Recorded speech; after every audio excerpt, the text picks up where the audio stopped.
Civil society has been strongly engaged in the WSIS since the first stages of the WSIS process, from the preparatory committees, or PrepComs, which led up to each of the summits, to the summits themselves and throughout the process and its review. Therefore, civil society's coordination and involvement was key to the original WSIS summits and to the elaboration of the vision of a people-centered, inclusive, and development-oriented information society.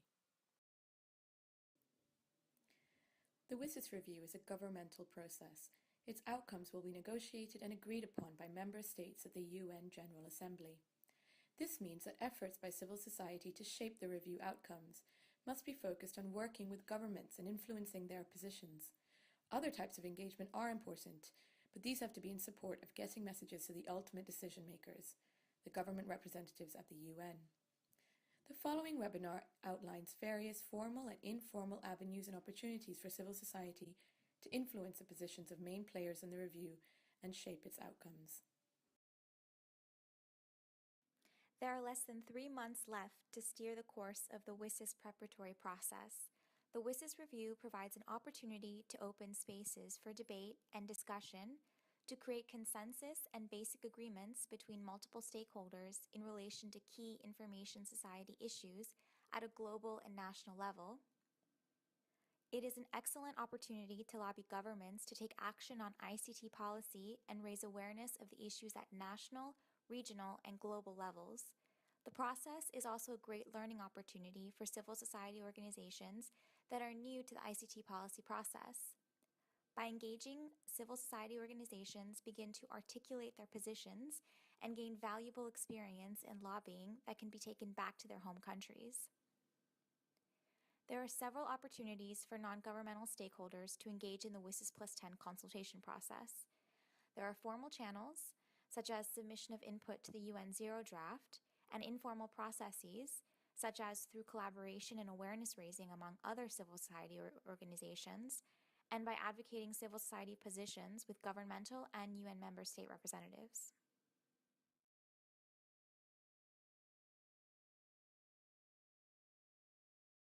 A formal opportunity to provide consultation in the WSIS+10 review is to provide input to the UN General Assembly Zero Draft document.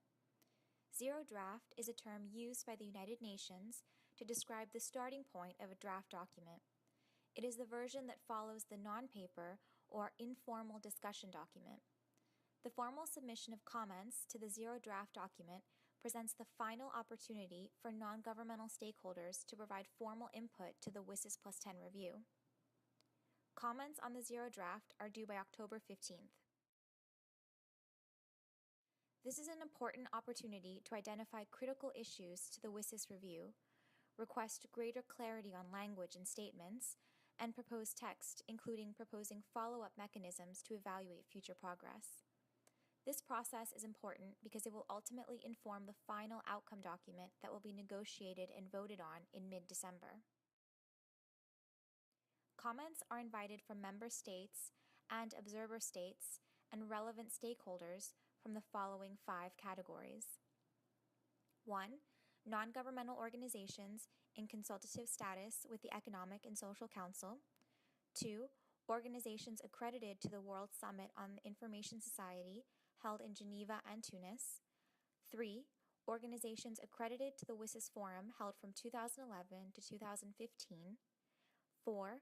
Organizations with observer status with the United Nations Conference on Trade and Development. And 5. Attendees of the UNESCO WSIS+10 ICT4D Conference or the UNESCO WSIS Connecting the Dots Conference. Any group, however, can sign on or endorse the submission of another group that is eligible to submit and thereby be a part of a joint submission. This can help to increase the number of organizations involved. The only limitation that exists is that only one submission can be submitted per organization. Face-to-face meetings can be used as an opportunity to collaborate with other civil society groups on comments for the Zero Draft, particularly where possible to suggest text changes that communicate key messages. The more submissions, ideally pushing the same key messages, the better, so that key positions are developed together. This will then be reflected in multiple submissions, which is a good strategy to ensure that key messages are incorporated in the zero draft. The submission includes providing overall comments, providing line edits to the text, and wherever possible, explaining the rationale for such changes. It is important to ensure that the language of the text is clear and that comments are specific and supported with empirical evidence. For instance, citing specific WSIS outcome documents to ensure that language and overall messaging remains consistent. Text edits, which suggest language with short, clear rationales that cite previously agreed upon documents, are most likely to have traction and impact the outcome document text. Overall, submissions should adhere to the specific themes of the WSIS, be clear, concise, and simple, and be accurate in facts and figures. Here is a good example of a written submission to the non-paper given by Dennis Duru-Aydin, Policy Fellow at Access. In terms of context, our policy priorities for the WSIS process were directly shaped by our mission. Our main aim was to introduce a human rights perspective into the WSIS document.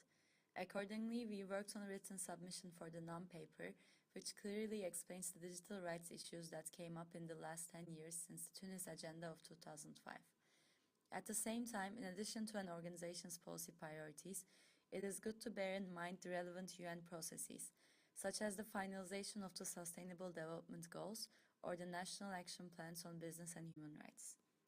In our comments to the non-paper, we provided specific edits to the text, parallel to the points we made in our initial submission. However, we made sure that the document consists of tangible edits in a clear format. The first submission was an open-ended document, so we chose to focus on WSIS action lines to frame our policy proposals. We used the WSIS action lines to divide our priorities under different policy buckets. From now on, it will be possible to comment on an existing draft of the final document. In our comments to the non-paper, we tried to provide clear edits to the text, as we thought such approach is necessary to have a direct impact on the final document. We also worked on a rationale for each suggested edit, where we included a more detailed policy position that explains the need for our suggested edit. These rationale sections can also inspire other stakeholders to come up with new edits in line with our policy positions. Throughout the document, it is also important to reference existing WSIS documents, reports of relevant UN agencies, and past resolutions, in a clear and formal format. For the structuring of the document, UN has helpful resources, such as the online version of a resource titled the UN Editorial Manual. Following the submission of comments on the zero draft, due in mid-October, the second and final draft of the outcome text is due to be finalized at the end of November. There will also be side events held during the second informal interactive stakeholder consultation on October 19th and during the second preparatory meeting of the member states from October 20th to October 22nd.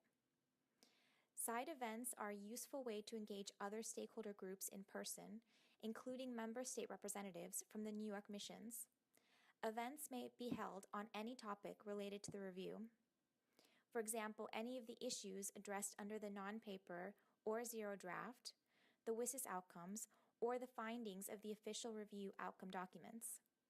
The applications for the side sessions will be reviewed by a committee selected by the UN Non-Governmental Liaison Service.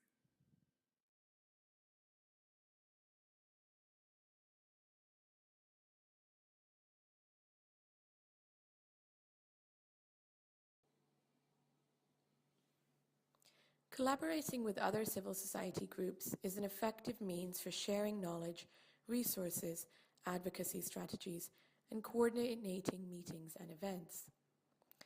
These efforts are amplified when working with local, national, and international groups. It is important to reach out to existing networks, in addition to building relationships with new allies and partners. Raising awareness is vital and can include producing materials, raising visibility through social media, and organizing events including side sessions at related events like national IGFs and other ICT-related events at the local and national level. Civil society groups may be very diverse. Therefore, you'll need to understand what other organizations and coalitions in your country are actively engaging with the WSIS process and reach out to your existing networks. You can also identify and reach out to other groups affected by the issues related to the WSIS process who may not yet be engaged. These could be human rights activists, freedom of expression advocates, journalists, ICT for development groups. For example, those working with marginalized groups to bring ICTs to rural areas. For more information on groups who have been in some way engaged so far, you may want to check the WSIS stock-taking database, as well as the WSIS Project Prize winners from the annual WSIS Fora.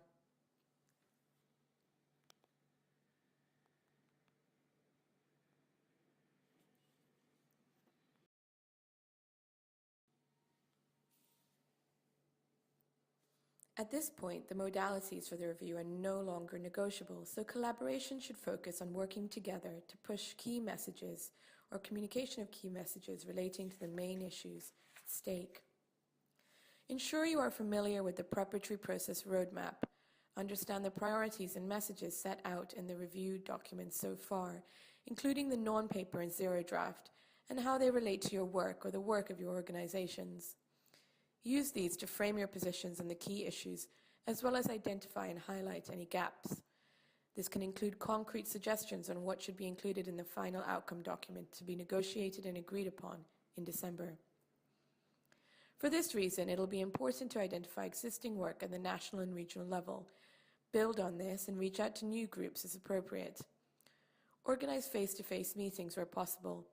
Otherwise, add new voices to the discussions online, for example, through adding people to mailing lists.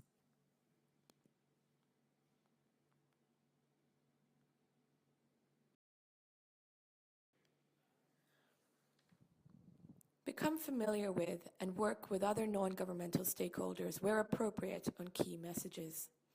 This can provide valuable insights, from providing a broader understanding of the issues at stake and gaining awareness of what other stakeholders are advocating for, to finding key areas of commonality. There is no one way to approach or engage with other non-governmental actors, but it can be advantageous to maintain open lines of communication through mailing lists, monthly calls, and whenever possible, through face-to-face meetings designated for coordination and information sharing.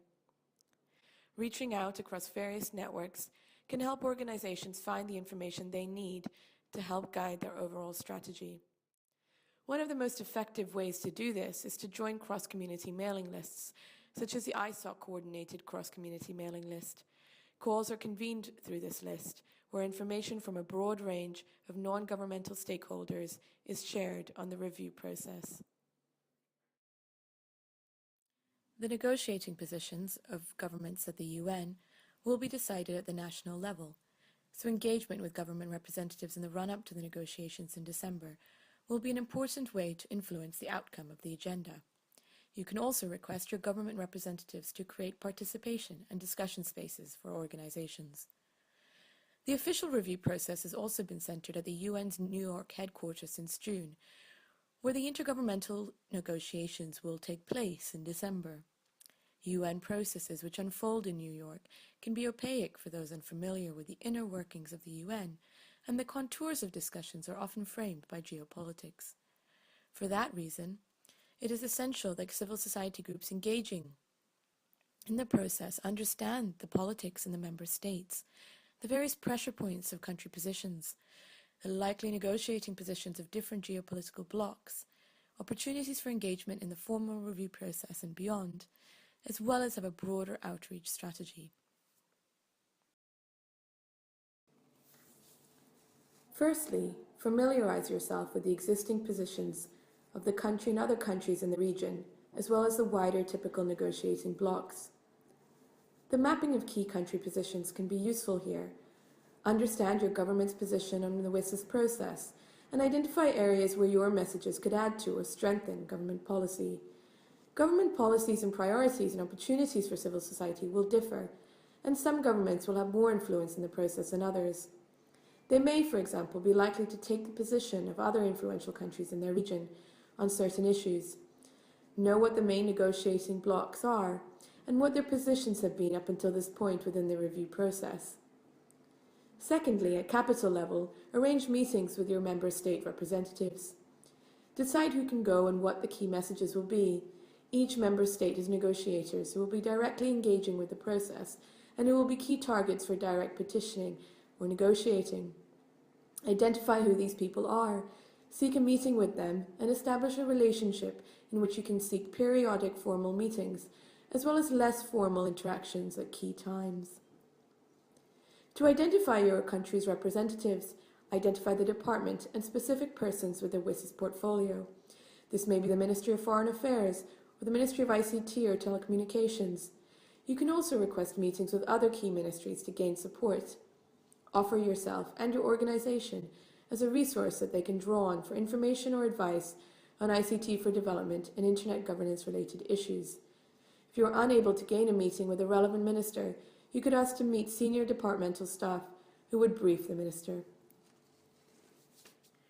Clarify the relationship with Capital and the New York mission. Identify your permanent representatives based in New York. They may have the status of ambassador or be former senior diplomats. Even if you're unable to meet them in person, you can copy letters to them. It is important that representatives in New York know that you are also working at the national level and you have a relationship with the relevant officials at capital level. Finally, organize at least one follow-up meeting with your national member state representative.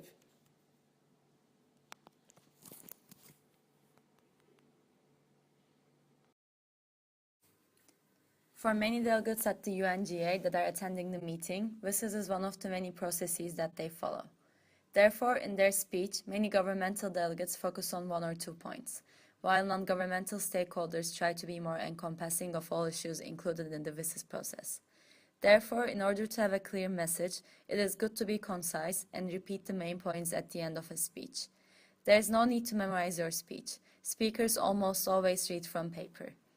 As not only civil society but also private companies and technical community take part in the consultation as non-governmental stakeholders, the statements being made are different from each other. However, all statements were in line with the expected diplomatic manner. It is also possible for delegates to come and talk to you after delivering a speech, which is a great opportunity to ask for a meeting to further advocate your position in person.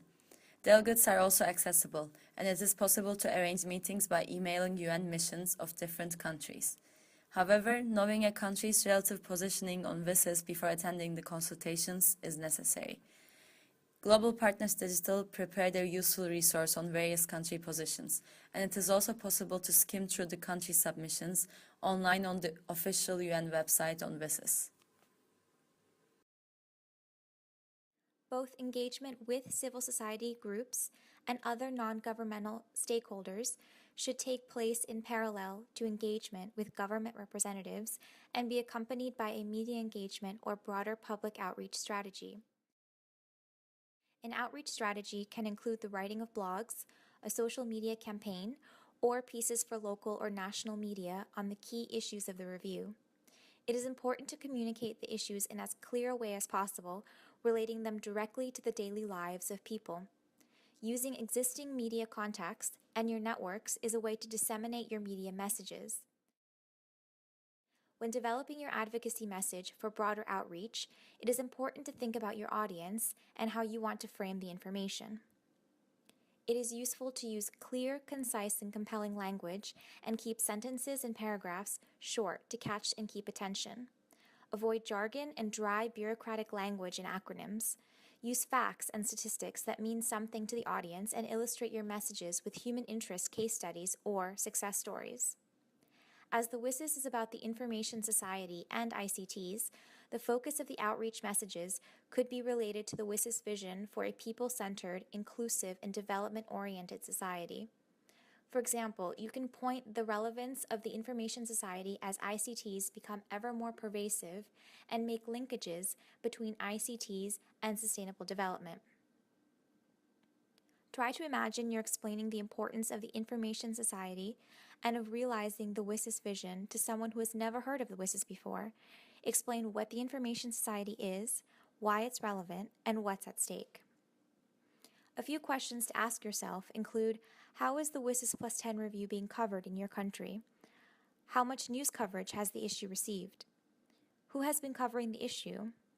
Which newspapers, blogs, and TV stations have featured stories about WSIS? Have specific journalists been writing about it? Do you have a relationship with the journalists covering the issue? And what has been the main theme of the coverage?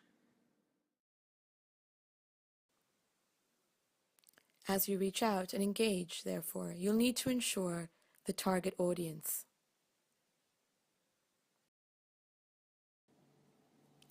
For governments, this will need to be based on an understanding of their position, knowledge of the key actors, and of political relationships. For other civil society groups, it will mean deciding key messages and collaborating on the issues at stake, as well as feeding this outreach and engagement into your governmental engagement and the formal review process, for example, through coordinated messages and submissions on the Zero Draft. Finally, public outreach will require dissemination of messages that relate the Information Society to the everyday lives of ordinary people.